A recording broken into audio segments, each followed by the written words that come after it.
Quand on commence à s'intéresser au bien-être naturel, une question revient très souvent. Quelle est la différence entre aromathérapie et phytothérapie?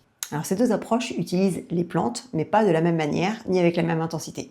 Comprendre cette distinction permet de choisir la méthode la plus adaptée à ses besoins, à son âge et à sa sensibilité.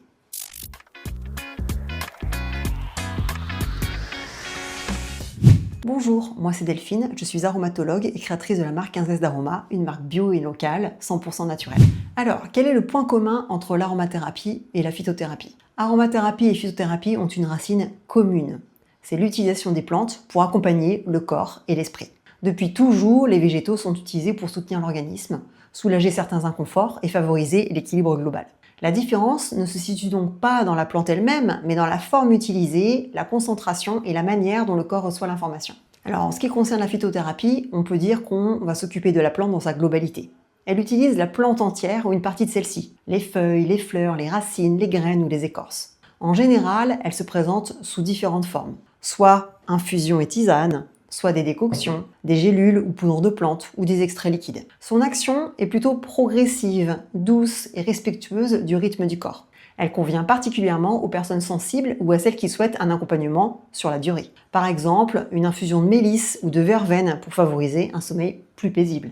La phytothérapie, elle est idéale pour les troubles légers et chroniques, pour une approche préventive ou pour des personnes débutantes en bien-être naturel. Alors, qu'en est-il de l'aromathérapie? L'aromathérapie, on est vraiment sur une essence concentrée de la plante. L'aromathérapie, elle utilise des huiles essentielles obtenues par distillation à la vapeur d'eau ou par expression à froid pour les agrumes.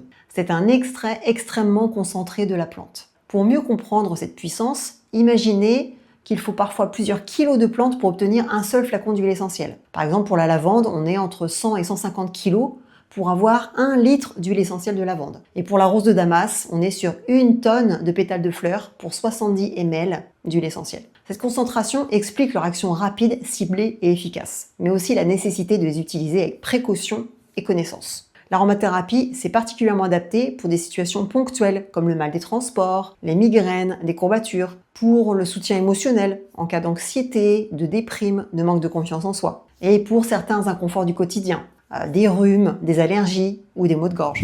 Alors, comment choisir entre l'aromathérapie et la phytothérapie? Alors peut-être que justement, il ne faut pas choisir. Il ne s'agit pas d'opposer ces deux approches, mais plutôt de les considérer comme complémentaires. La phytothérapie, elle accompagne dans le temps. L'aromathérapie, elle agit plus rapidement. C'est comme choisir entre marcher ou prendre un vélo. Tout dépend du chemin qu'on a à parcourir. Dans de nombreux cas, associer intelligemment les deux permet un accompagnement plus global et plus respectueux du corps. Donc pour synthétiser tout ça, s'il faut bien retenir quelque chose, c'est que la phytothérapie, c'est la plante entière avec une action douce et progressive. Et l'aromathérapie, c'est l'huile essentielle avec une action concentrée et rapide. Et ces deux disciplines peuvent se compléter harmonieusement. Ce qui est certain, c'est que de prendre le temps de comprendre ces différences, c'est déjà un pas vers une utilisation plus consciente et plus sereine des plantes. Alors et toi, tu es plutôt phyto ou aroma?